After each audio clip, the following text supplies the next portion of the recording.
This is my Module 14 case study for EDL 850. The standards that this case study meets is NELP Component 6.1 and ISTE Standard 1A, which both have to do with ensuring that our students' needs are being met through technology and that our teachers and staff are aware of the different laws and policies that are in place in order to help ensure that we are meeting our students' needs in a legal and ethical manner. So for parent support versus school operations, parental support is always very important for schools, but we need to make sure to establish clear boundaries so that our PTA knows that we appreciate all of their support, but we also need to make sure that we are meeting the needs of our students. Number one, saving money is not the top priority. It should be meeting our students' needs. We also need to ensure that all members feel valued and listened to. That's members of staff as well as members of PTA. And we still need to maintain the standards for following laws and policies. School policies to develop in the future. We need to make sure that we are educating all staff and parents involved in the PTA about laws and policies relevant to the school. This would also include not only copyright laws, but laws about FERPA and HIPAA and all of those things to make sure that our students' privacy is protected as best as possible and that we are following the laws as best as possible. We need to establish expectations for the future when this sort of thing pops up. We need to make sure that it's not going to be an issue again. We need to ensure that we're meeting all of the students' needs, which means that if we feel they need to have access to a program, then we need to buy additional licenses for the program. We also need to be explaining why it's important to be following this law. Saving money in the short term does not make it worth it if the potential outcome is potential jail time or fines, which would defeat the purpose of meeting the needs of our students. Legal, ethical, and equity issues. Legal issues stemming from the violation of copyright law in this case. Ethical issues were stemming from making copies of copyrighted materials and sharing them with others who did not pay for the licensing. Equity issues stem from teachers wanting the program for their students when they did not pay for it. Some teachers might claim that they do not have equal access to the programs purchased by the schools, but in fact this program was purchased by 2 individual teachers and they do not have licenses for more than 1 classroom use. So if these teachers are really feeling that they need to have access to this program, this technology, then they need to make sure that they ask for those additional licenses and that they purchase those additional licenses for themselves or work through the school in order to do that. How law and policy are applied throughout the school. The school appears to have applied law and policies pretty consistently.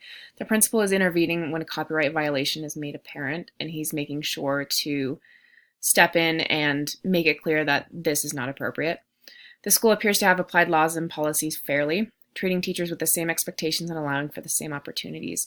All of the teachers had the opportunities to submit for program purchases, and not all of them did, but they're all trying to take advantage of the teachers who did apply for those. The school appears to have applied law and policies equitably. All teachers were offered the same opportunity to purchase program materials, but not all teachers took advantage of that opportunity. The school appears to have applied law and policies ethically. One particular teacher stood up for what was right and brought it to the attention of the principal. The principal is enforcing the law even when it would be easier to not do so. Communicating policies, laws, regulations, and procedures. In this case, I would ensure that all staff have training on policies, regulations, procedures, and laws relevant to this situation. To help prevent this happening in the future, I would want all staff to be as educated as possible on this particular situation and the laws and policies surrounding it. I would also make sure to display the policies and laws and etc. on an infographic in the computer lab so that everyone who visits and who goes in there knows that we are working to follow the laws around these issues and any laws around technology. Monitoring in the future. In the future, I would have teachers first submit their request for programs and numbers of licenses to the media specialist who would compile a list and submit it to the principal for approval. This would also allow for the principal to submit it to the tech department and make sure that all of these programs and licenses are appropriate for school and what we need them to be able to do. I would also then make it clear that all staff that creating or requesting duplicates of programs are not acceptable. If we don't have the licenses, then we shouldn't be using it. I would also encourage teachers to use the computer lab if they want to use a specific program for their students. I feel that that would create an excellent opportunity for teachers to take advantage of technology while still abiding by copyright laws.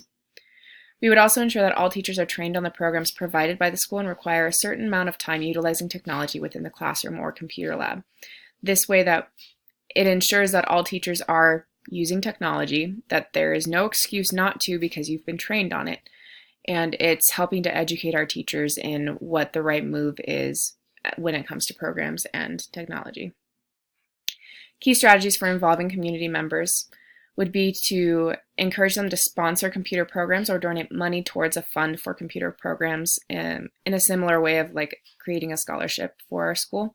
I would also encourage community members to come into the classrooms and talk about their specialties so that we can create those bonds and make it a more cohesive community within the school.